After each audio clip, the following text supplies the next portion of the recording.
The Army's need to know more and more about weather that surrounds this planet is a vital part of the expanded research program of atomic weapons. We all talk about the weather. The Army is doing something about the weather. So we physicists are firing trillion-watt lasers into the sky to actually precipitate rain clouds and actually bring down lightning bolts. Even in the 60s, the CIA used this to bring down monsoons during the Vietnam War to wash out the Viet Cong. In 1961, Congress directed the Bureau of Reclamation to begin a long-range study of cloud seeding with the aim of eventually augmenting the nation's supply of water.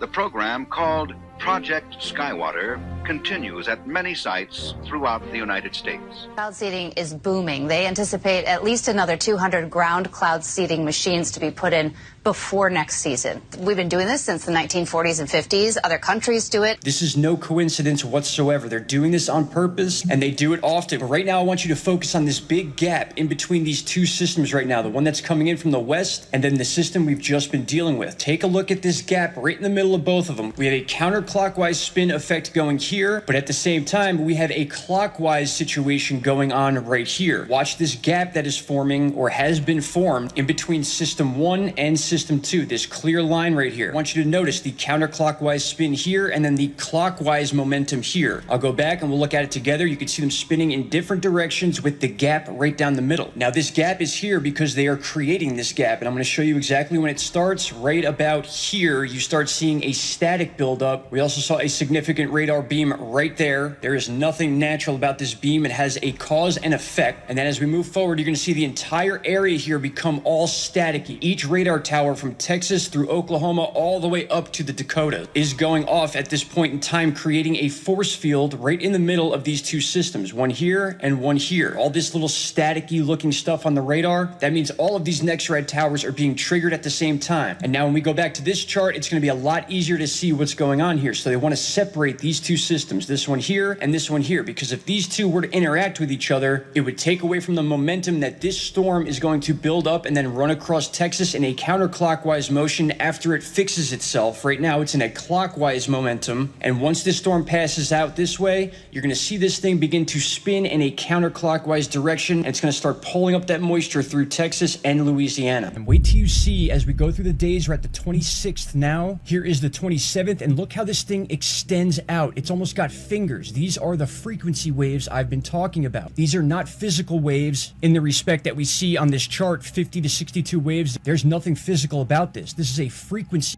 or a technology coming from the Norwegian island, and sometimes it looks like it's coming from the coast of Antarctica itself. But look at this spread. It actually looks like it has a hand or fingers attached to it. This is the second time we're seeing this type of anomaly, different beams going in different directions. This is the exact thing I've been trying to explain. In my opinion, this is what's heating up the Atlantic Ocean. We have these beams going out in different directions. We've had severe weather events in all over Africa lined up exactly with each time we see the anomaly come out. We also had a very severe situation in Brazil. Look at these. These are straight beams of energy being pulsed in different directions, and now we are seeing the live effects of it. They will remove everything after today. You will not see this after 24 hours, I would say, but take a look at this now, document it, and share it as far as you can, because this means something. We're going to have some severe weather in Africa, Brazil, South America, the Atlantic Ocean, earthquakes, you name it. This could be all sorts of different things that take place. And one part that's new is we have a separate set, this wave anomaly popping off underneath Africa and to the east even farther. This is very important because we may see some situations take place in the Indian Ocean, Western Australia, and now the entire Western Pacific is also involved in this. We've had some high-level earthquakes in this area as well. Keep an eye out for more of those. But my friends, this is super important. This is not a glitch. It's happened about 8 or 9 times since February, and this cannot be ignored. I don't care what Ventus guy says. They play damage control and acknowledge this as a USO, as some people were saying, which is totally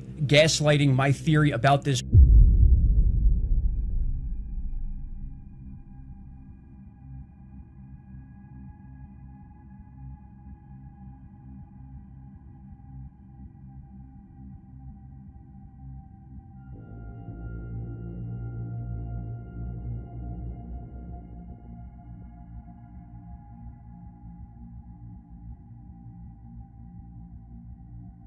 Because in 2002, Shortly after, like a lot of military veterans, I raised my right hand and I took an oath to the Constitution to hopefully do something meaningful with my life.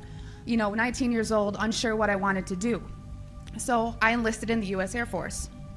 My job in the U.S. Air Force was working in bioenvironmental engineering. So what bioenvironmental engineering is in the Air Force is equivalent to that of the OSHA and the EPA, if you're familiar with that. So we were an embedded liaison to make sure that we were tracking all of the aspects and impacts of the military, meaning what is the military doing and how is it impacting the environment, because we were accountable for that. Being government, we did not get any special treatment. We just couldn't be fined being another federal agency. EPA can, but not OSHA. So from the health side, it was knowing what you do in the Air Force. What does your job entail that is hazardous to your health? And I'm going to give you an example. Let's say that you were an aircraft painter, you were a mechanic. My job would go out to make sure I knew everything that you did, what you were exposed to, and how to mitigate and engineer out those hazards. Because we needed to, one, it's your legal right to be working in a safe and healthful work environment. So throughout 9 years, I worked as an industrial hygienist and an environmental specialist. There's 2 bases I was at that are called air logistics centers. What does that mean? It's not like a fighter wing, it's not really fun and amazing. What they did is they took aircraft that around every 10 to 15 years, they were required to be dismantled down to the last screw. So that meant every single industrial process you can think about, checking the metal integrity, making sure everything's good to go, or sometimes overhauling equipment. Part of my job in tracking the health hazards was to look at any time someone wanted to buy a chemical, any type of chemical. It was ordered through a system, and in that system, I had to go in there and say, the country we're in, we're not allowed to use this. We need to substitute it out with something a little less hazardous, while also maintaining the integrity for a technical order, meaning for that process it says you must use, xylene or toluene to do this process. Well, I have to kind of fast forward. I want to say around 2006, I started kind of opening my eyes to how the military wasn't really what I thought it was. And people approached me knowing what I did for a living and said, have you ever heard of? Well, I hadn't. And that sparked my interest. So I went online and I looked at details. I saw a lot of, debunking, a lot of sites that were just kind of calling it a conspiracy theory. And I thought, well, geez, this is what I do for a living. Preventive health, making sure that people are not getting sick, especially in the workplace, and by things that we're doing that can affect, human health and the environment. To summarize it, in an attempt to debunk this conspiracy theory as I thought it was, I didn't debunk it. It literally changed my life.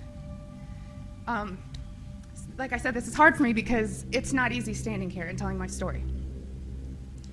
One day I was going through that computer system, which if you want to look it up, it's called an Air Force Form 3952. It is the approval of hazardous materials. I was finding tons and tons of large quantities of aluminum, barium, strontium in the forms of oxides and sulfates.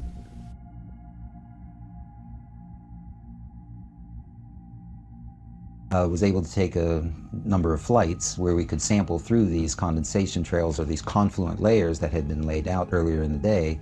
So on the first sampling mission, we started at the Baltimore-Washington International Airport. The University of Maryland has a twin-engine Cessna that is a flying laboratory.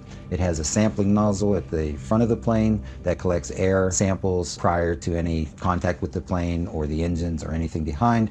Those samples are then taken through a tube, pass through a filter cassette, and these filters are glass fiber filters that are pretty large pore space filters that do effectively capture ground pollution. So PM 2.5, those particle sizes are 2.5 microns, and they've done a really good job of it. But it's not really the proper equipment to completely evaluate the number of particles that might be smaller than that.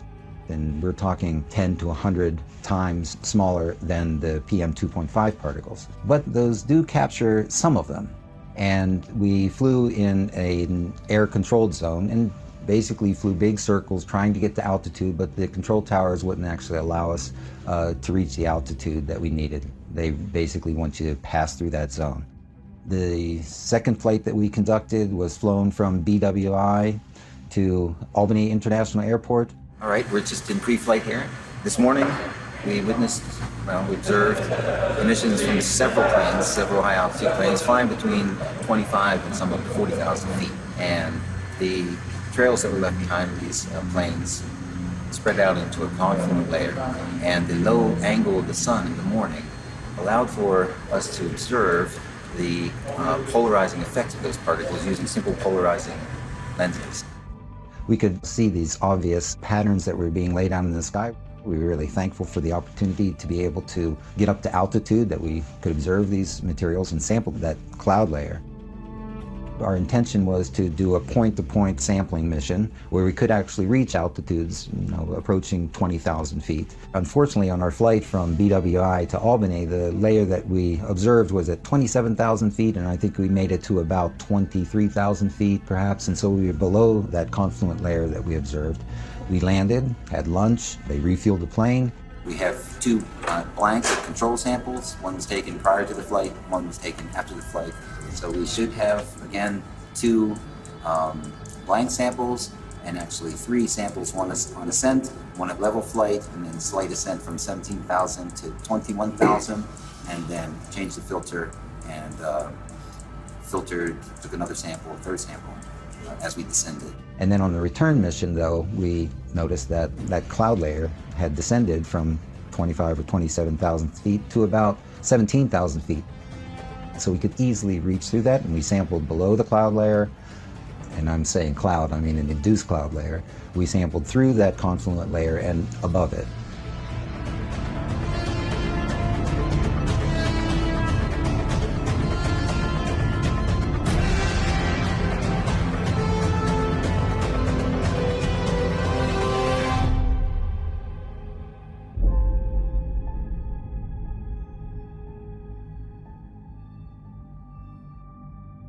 We're just about ready to go into the clean room facility. We will be looking at the samples by scanning electron microscopy. Scanning electron microscopy will provide information about the particle size distribution.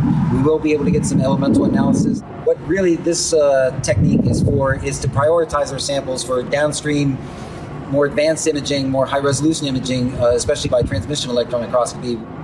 Put on a fresh pair of gloves. We're going to start with sample number 8. This is a blank that was collected on the return flight. No flow through this filter, so this filter should be free of any particulates. I'm going to use these scissors and forceps that have been cleansed with isopropanol and then acetone, and wipe free with these dust-free cloths. These are the series of samples that we're interested in. These are samples number 9, 10, and 11. These were taken on the return flight where the plane passed through an induced cloud layer. Number 10, I believe, is the one that was passed through a cloud layer at around somewhere between 17 and 19,000 feet. I will take time to cleanse the instruments between each sample. Preparing sample number 9. Near the center. Opening it to ensure that the surface that had received the particulates is facing upward. Number 9 is completed. Now processing sample number 10.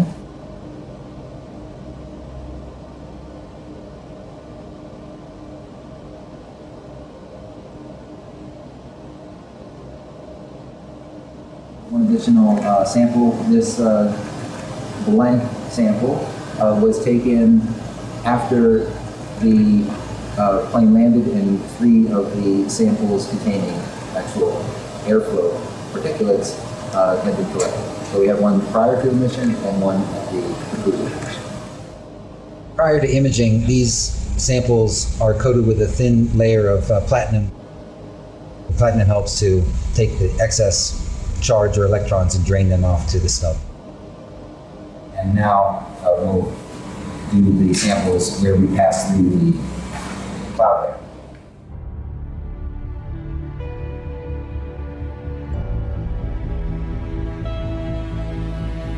A few little bright particles. This particle here is probably the one that we'll do the most analysis on.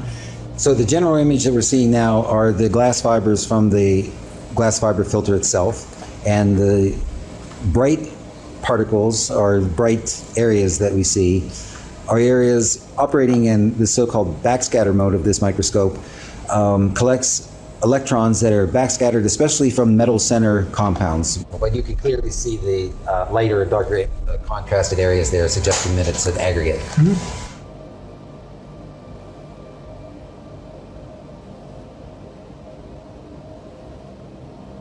Some of the smaller particles in here we're looking at on the order of about 450 nanometers long. But there's also smaller particles in there too. So backscattered electrons, typically the higher the atomic number, the brighter the signal. That being said, what we will do is look for the bright spots and then analyze those. The glass itself does seem to have sodium in it. Looks like aluminum, sodium, silicon, calcium, potassium. Mm-hmm. So the reason that caught my eye is because it's darker than everything else. And it's got lots of small particles in it. Yep.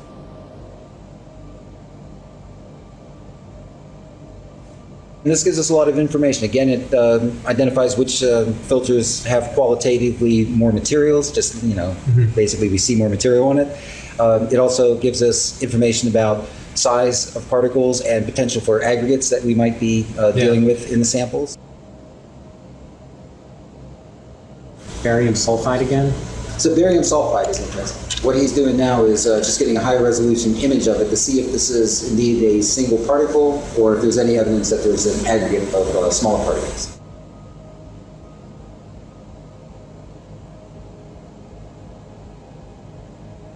So really the big standout in this one seems to be iron.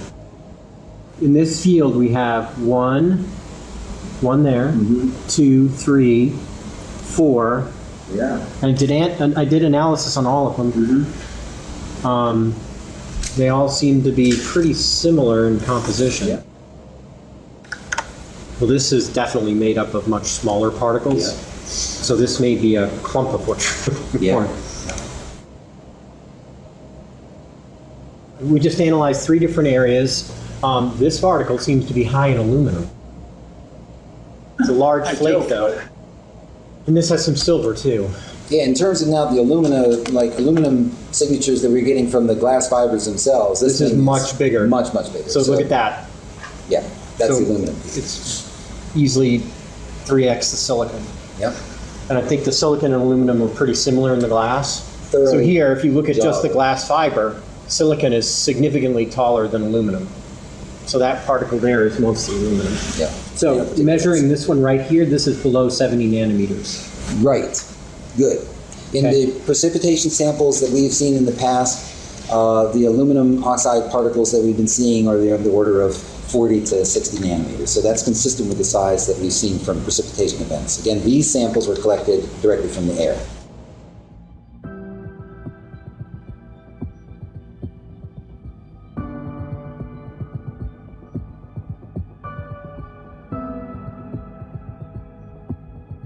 There's not a lot of approaches or instrumentation that you can use to observe these nanomaterials. I mean, again, these are the sizes of, and so really the only equipment or instrumentation that is appropriate for identifying these materials is high-resolution transmission electron microscopy.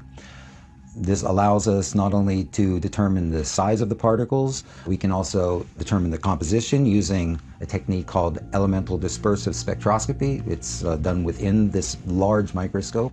So it will give us information about the morphology of the particles, the composition of the particles, and we can actually see the crystalline spacing, so the spaces of the crystals themselves. So we are talking high-resolution microscopic techniques that are really the only way to be able to observe these directly. Morphology is important because the productions of these materials are really of a constrained size range, and we've seen this already in samples that we've analyzed from other sources. American Element produces lots of these nanomaterials, and you can actually purchase them online. The size distribution of these engineered particles are quite homogeneous. Yeah. It's like there's aluminum. Now, what I've done is tell it to calibrate to the aluminum peak. So now what it's doing is going through each of its process times and each of its gain values and calibrating. Oh man! I can tell you this much. what I'm seeing right now is far superior to the last time I ran an operation. So you see you got two calciums, right? Yeah. All right. K alpha, K beta. All right. This variant B is probably an L and an M. Here's your major variant.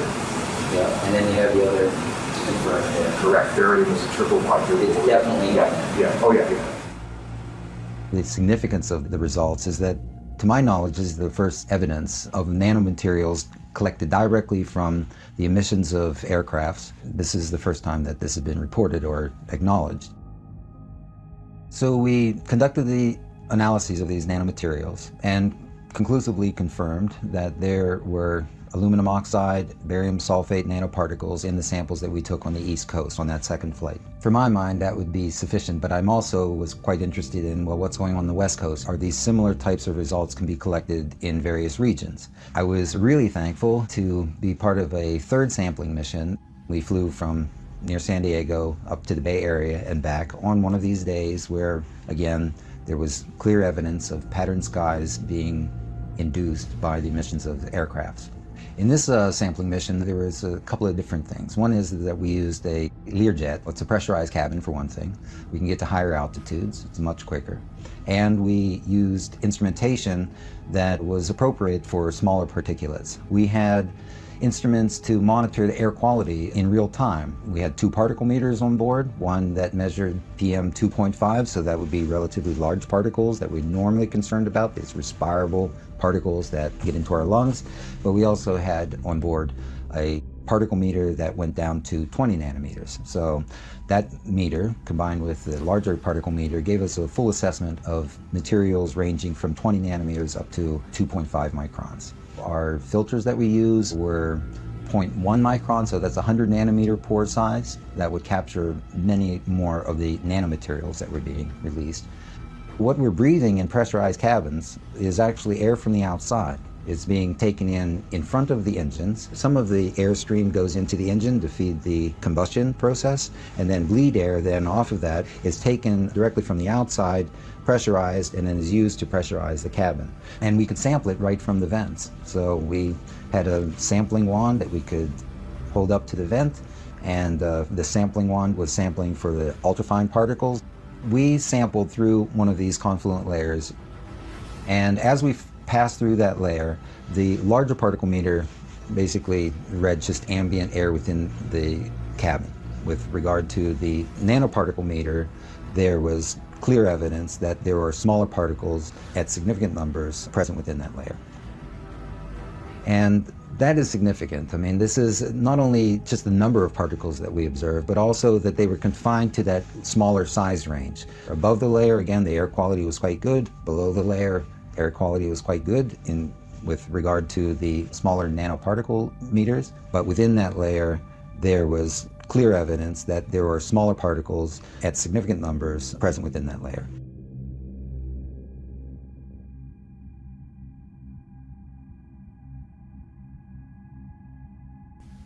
And of course I knew that there's industrial processes you may not have heard of, but it's bead blasting, pneumatic sanding, shot peening. There is certain medias that's similar to that is used.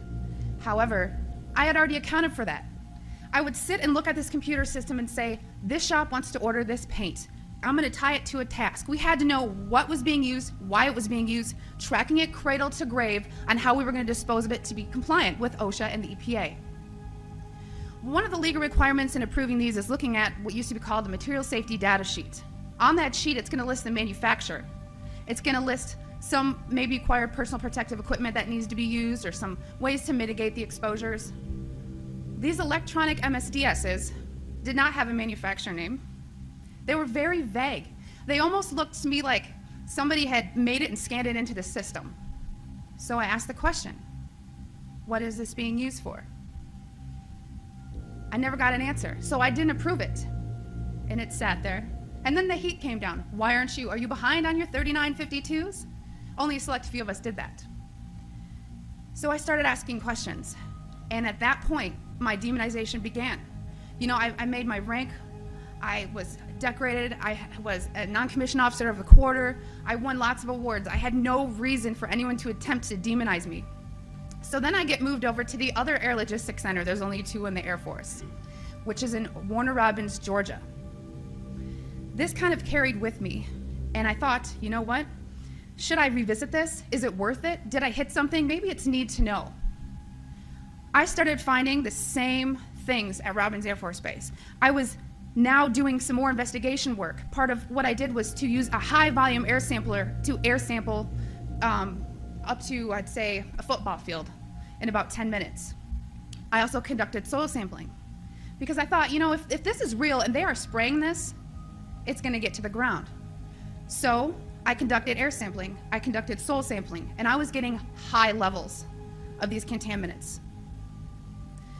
When I started asking the question again under a new commander, I never in my life thought I would have somebody look me in the face and tell me, I am questioning you. Is there something wrong with you? You've been looking really depressed lately. You know I can put you under mental evaluation for up to 120 days. Who would take care of your daughter? Because I was divorced at the time. As soon as I heard that, I knew. It validated everything I ever thought. And I thought, I've spent 9 years of my life trying to protect human health, and here we are, violating law after law after law. Just sitting here, instead of protecting the people, we are poisoning the people. But what I want you to take from this is to understand that I am being completely honest with you, and that geoengineering is occurring, it's been occurring, it is not new, and your tax dollars are funding this.